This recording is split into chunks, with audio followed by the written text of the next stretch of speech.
fear itself was his empire. For the victims, the nightmare became unbearable. Imagine seeing yourself online in your own bedroom, knowing someone had been watching you for months. Their voices rose, but so did the danger. Because the FBI thought they were hunting a criminal, until they realized the criminal was hunting them back. Every time they got close, he vanished. Every time they blinked, he was already watching.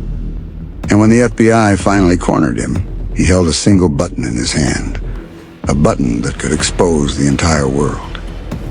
They caught the man, but the cameras never stopped, because the kingdom of eyes was much bigger than one king, and it's still watching. Asterisk was a small American town that people described as too quiet to be true. The streets were lined with maple trees. Children played baseball in the park, and neighbors left their doors unlocked. Every weekend, families gathered at the local diner, sharing pancakes and laughter.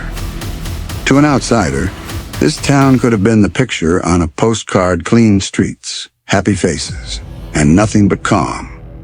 But behind the surface of normal life, something was watching. No one noticed at first. The cameras were too small, too perfectly hidden. They were inside smoke detectors, air vents, clock radios, even behind mirrors. Every living room, every motel room, every public restroom had a chance of being watched. The town was under silent surveillance, and not a single person suspected. One autumn evening, Emma Johnson, a schoolteacher, returned home after grading papers. She set her bag on the couch, poured herself a glass of wine, and turned on the television. Unbeknownst to her, a camera no bigger than a button was embedded inside the TV frame, its tiny lens capturing every move she made. Across town, the Walker family was having dinner. Laughter filled the kitchen as their youngest son smeared spaghetti sauce on his face. What they didn't know was that a clock on their wall wasn't just keeping time, it was recording their family dinner in high definition.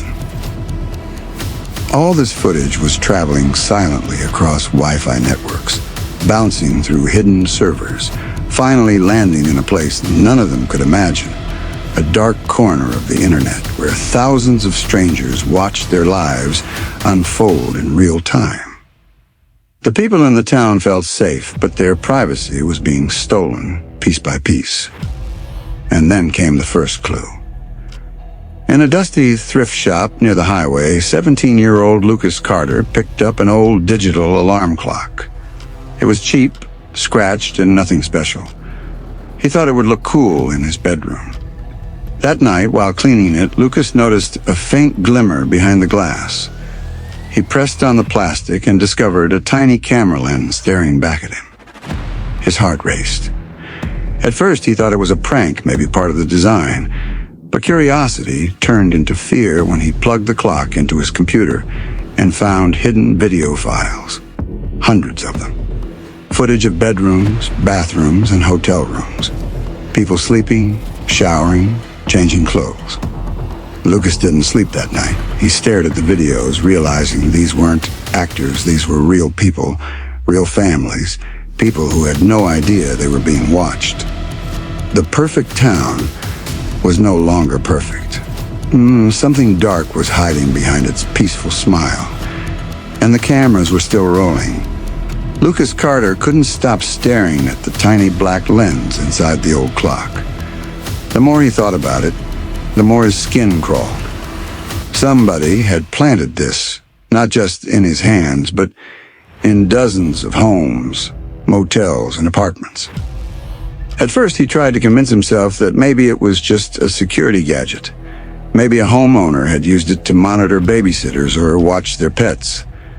But the videos told a different story. They weren't casual or innocent. They were invasive, intimate, stolen moments. Lucas clicked through the folders. One was labeled Room 14. Another said Family 06. Each file contained clips of people who had no idea they were being recorded. A young couple kissing, a middle-aged man shaving, a girl practicing dance routines in her bedroom. Nothing about it was staged. He slammed the laptop shut and leaned back in his chair, breathing hard. His first instinct was to call the police. The next morning, clutching the clock like it was a bomb, Lucas walked into the small-town police station. Behind the counter sat Officer Daniels, a broad man with a receding hairline who had been working there for decades. "Morning, Lucas. What's got you looking like you've seen a ghost?" Daniels asked. Lucas placed the clock on the counter. This thing has a camera in it. And I found videos, lots of them. People being watched without knowing. This is serious." Officer Daniels frowned, picked up the clock, and turned it over in his hands. "Son, you sure you're not just messing around? We've had kids pull pranks before." "I'm not joking," Lucas snapped. "There are hundreds of videos in here. People from around town, maybe even from here. Someone's spying on us." Daniel sighed, set the clock down, and scribbled something in his notepad. "All right, I'll have our tech guy look at it. Probably nothing more than some weird old security gadget. Go home, get some rest." Lucas felt the heat of frustration rise in his chest. He wanted to scream. Didn't they understand how dangerous this was? But arguing with Daniels would get him nowhere. He left the station, the image of the tiny lens burning in his mind. That night, Lucas couldn't sleep. He kept replaying the clips in his head. Faces he didn't recognize, homes he had never been in. How many of these cameras were out there? And who was watching? Meanwhile, across town, Emma Johnson, the school teacher, sat grading papers again. The television in her living room hummed softly. She didn't know that someone somewhere was watching her every movement through the same hidden lens Lucas had discovered. The watchers weren't just curious, they were organized. The footage from every camera was being collected and sold. On a server, deep within the dark web, a marketplace thrived where anonymous buyers paid thousands of dollars for access to live feeds. Each feed was labeled like a product: suburban family kitchen, college dorm room 2B, motel shower room 14. And the most chilling part? The feed from Emma Johnson's living room was tagged as teacher at home. Hundreds of strangers had already watched her grade papers, cook dinner, even fall asleep on her couch. Back in his bedroom, Lucas stared at his laptop screen. He had copied a few of the files before handing over the clock. One folder contained a video labeled motel_room_14. He hesitated, then clicked play. The grainy video showed a couple checking into a motel room. They laughed, threw their bags on the bed, and kissed. Then they began to undress. Lucas slammed the laptop shut, his stomach twisting. This wasn't just creepy. This was criminal. And if the police weren't going to take it seriously, he would have to find another way. Lucas didn't know it yet, but his discovery was just the first crack in a much bigger nightmare. Because in a small office across the country, a man was watching Lucas too, through another hidden camera in Lucas's own bedroom. The hunter had just noticed the boy who found his prey. The Ridgeway Motel sat on the edge of the highway, its neon sign flickering like a tired heartbeat. Truckers stopped there for a night's rest. Families on road trips pulled in when the kids grew too cranky. And young couples checked in to escape watchful parents. Room 14 was one of the most requested rooms. It was cheap, always clean, and came with a flat-screen TV mounted to the wall. Guests never knew that this TV carried more than cable channels. It carried a secret lens no bigger than a pinhead, staring directly into the bed. On a rainy Friday night, a traveling salesman named Robert checked into room 14. He had driven 8 hours straight and wanted nothing more than a shower and sleep. Tossing his suitcase onto the bed, he unbuttoned his shirt and walked into the bathroom. He didn't notice the faint red glow behind the vent above the mirror. Somewhere in another state, hundreds of strangers were watching him undress in real time. The feed was being sold under the title Businessman Alone Motel 14. The next morning, Robert noticed something strange. As he brushed his teeth, he heard a faint clicking noise from the vent. At first, he thought it was just old pipes, but when he leaned closer, he swore he saw the reflection of a tiny lens. His stomach dropped. He tapped the vent with his toothbrush, and the clicking stopped. Robert didn't report it. He packed his bags, checked out early, and left with an uneasy feeling that followed him for the rest of his trip. 2 weeks later, a young couple, Ashley and Mark, checked into the same room. For them, the motel was a stop on the way to visit Mark's parents. They laughed, ordered pizza, and settled in for the night. Hours later, after a glass of wine too many, they began kissing and fell asleep in each other's arms. The next morning, Ashley scrolled through her phone. She froze. A message from an unknown number had arrived. It contained a video clip. A video of her and Mark from last night in that very room. Her scream echoed through the motel hallway. Mark grabbed the phone, his face draining of color. The clip wasn't just a few seconds, it was their entire night. From the moment they entered the room to when they turned off the lights. Someone had been watching. Recording. Terrified, they rushed to the front desk. The motel manager, a balding man with sleepy eyes, insisted he knew nothing. "We don't record guests. That's illegal," he said nervously, wringing his hands. Ashley shoved the phone in his face. "Then explain this." The manager called the police, but by the time officers arrived, the video link had vanished from Ashley's phone. No trace, no evidence.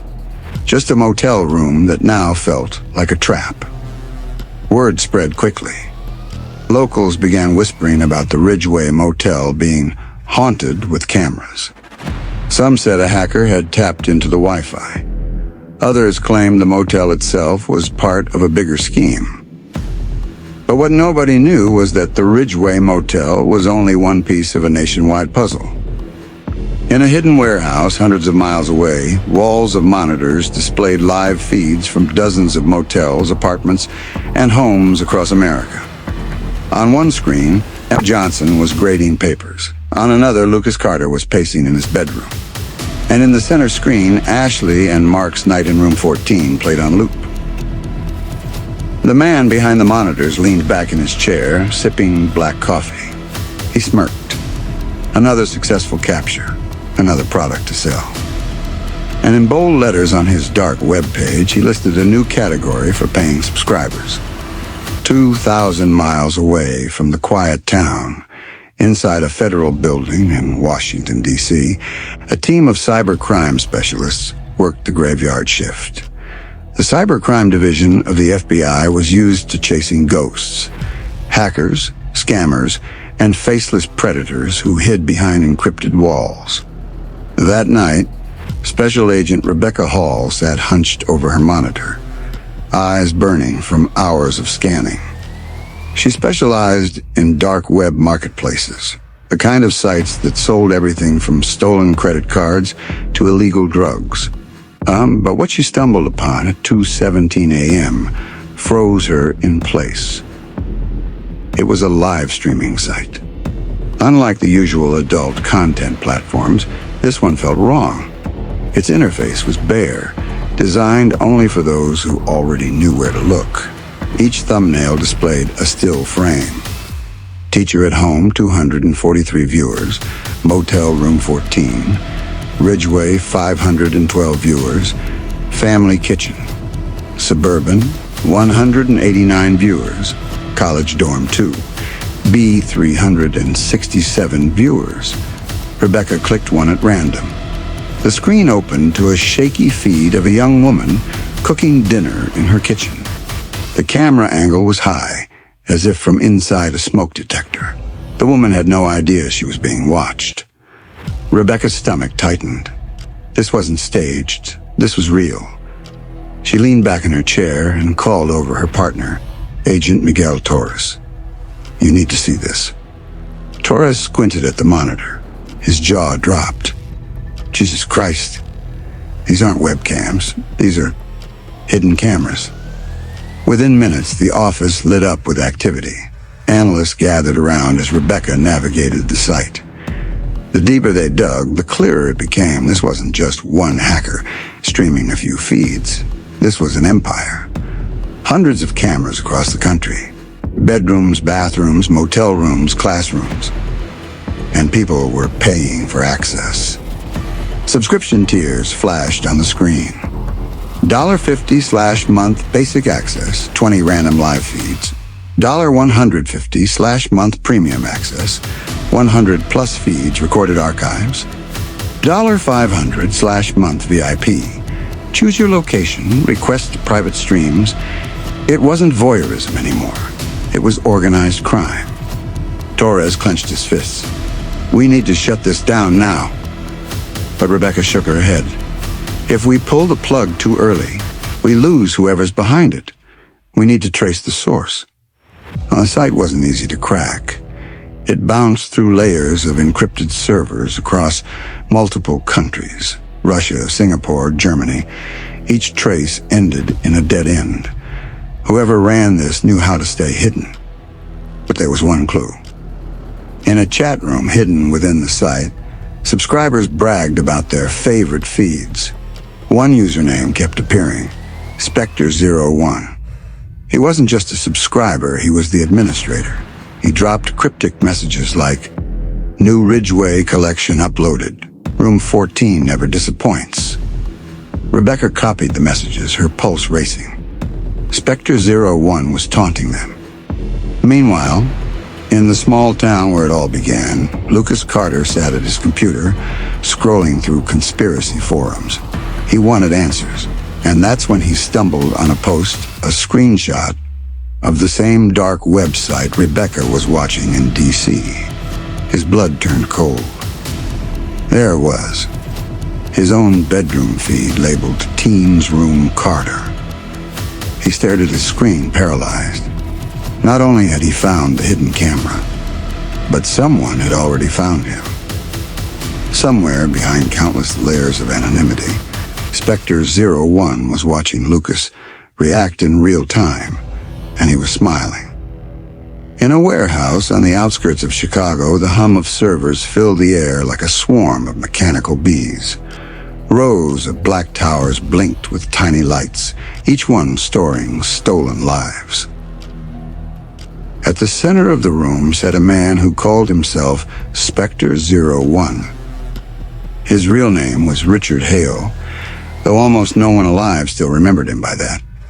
A former engineer for a major tech company, Hale had once been praised for his genius in designing miniature surveillance devices. He knew how to make a camera invisible, how to hide a microphone in plain sight, how to turn everyday objects into tools of observation. But after a bitter legal battle with his employer and a humiliating firing, he disappeared from the public eye. For 3 years, Hale lived like a ghost. Then he returned, not to the world of innovation, but to the world of exploitation. He had one obsession: control through watching. To him, people were insects in glass jars. Their private lives weren't sacred. They were entertainment. Hale leaned back in his chair, sipping cold coffee as he scanned the feeds on his wall of monitors. Each screen showed another slice of stolen reality. A mother tucking her child into bed. A college student crying alone at her desk. A businessman shaving before an interview. Lucas Carter pacing his bedroom, eyes darting toward the thrift store clock he no longer had. Hale chuckled. The boy had discovered one of his devices, rare but not a crisis. If anything, it added excitement.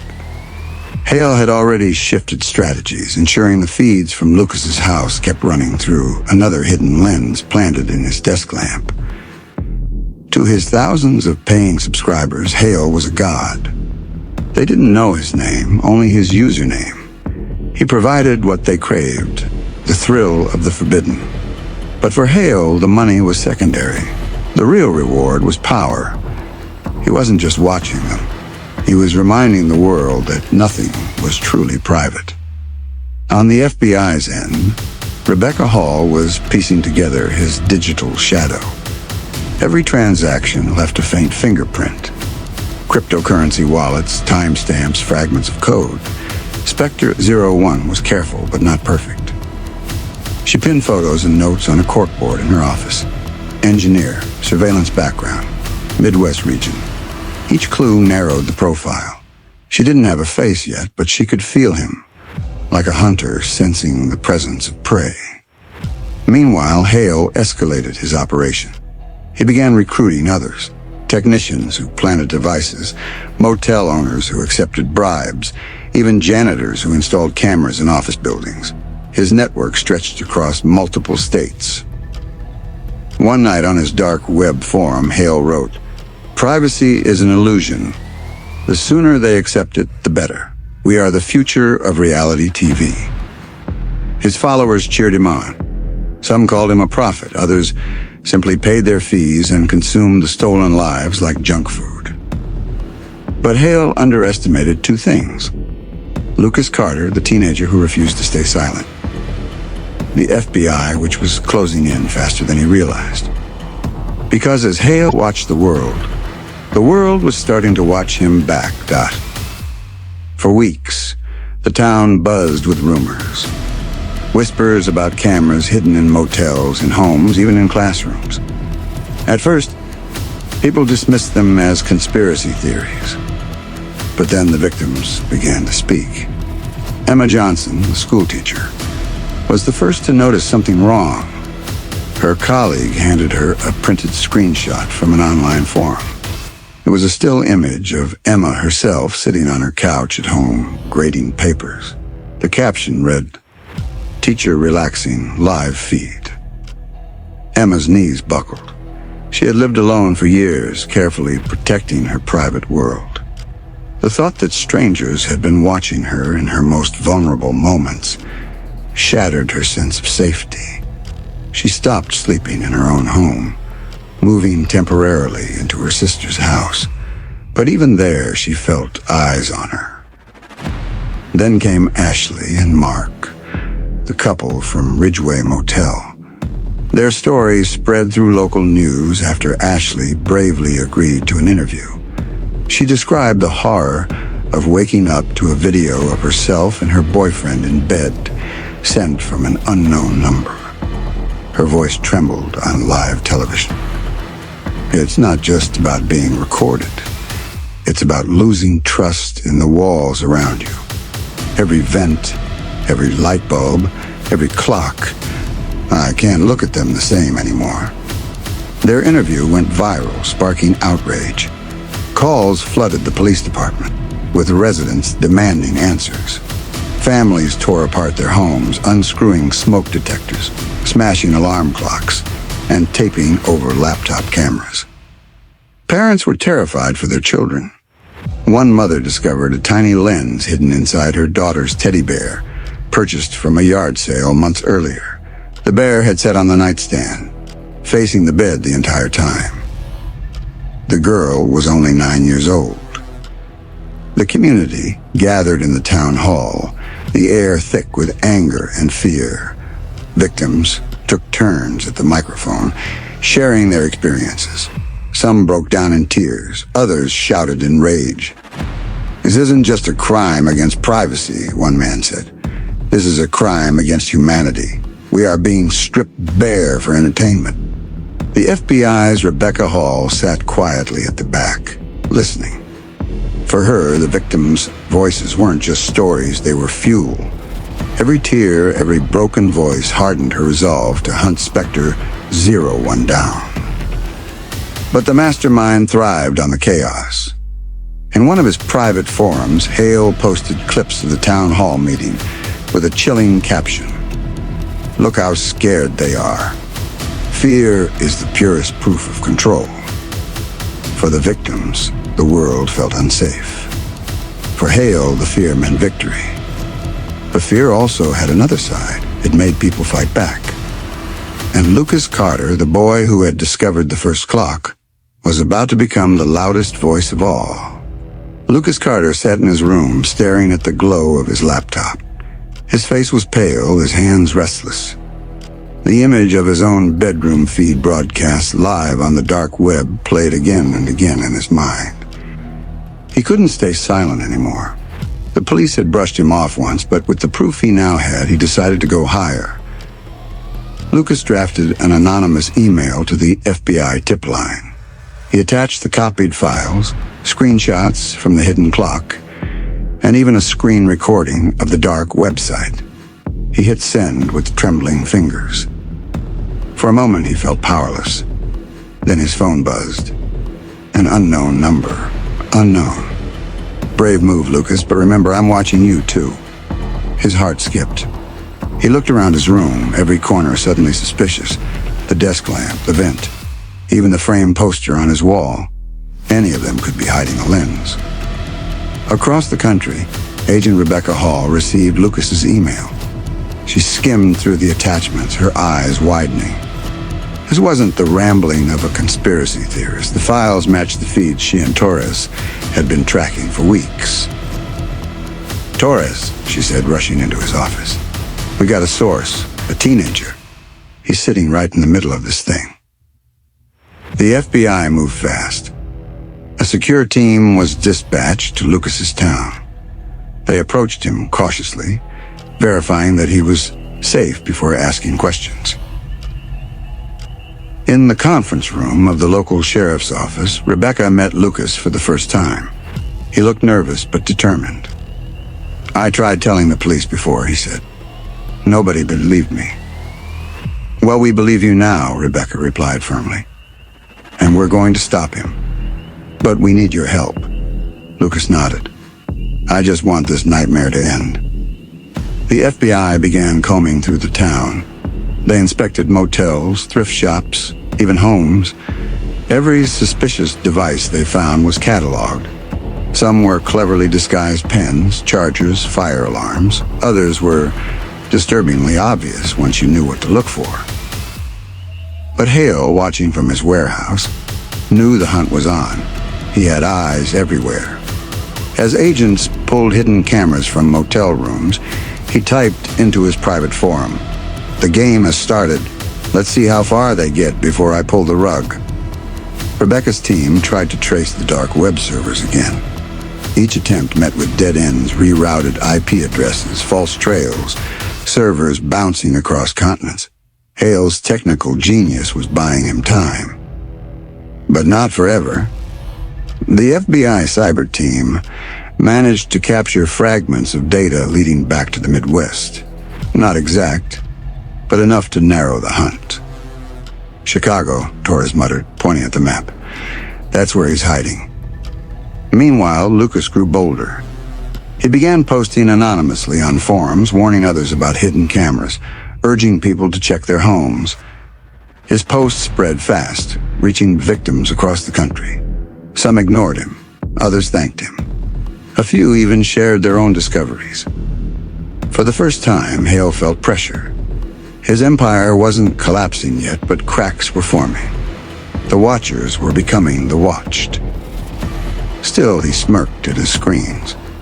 The boy and the FBI were moving, yes, but he had always been one step ahead. And now he was preparing something new. A feed no one had ever seen before. Something that would make the entire nation freeze in horror.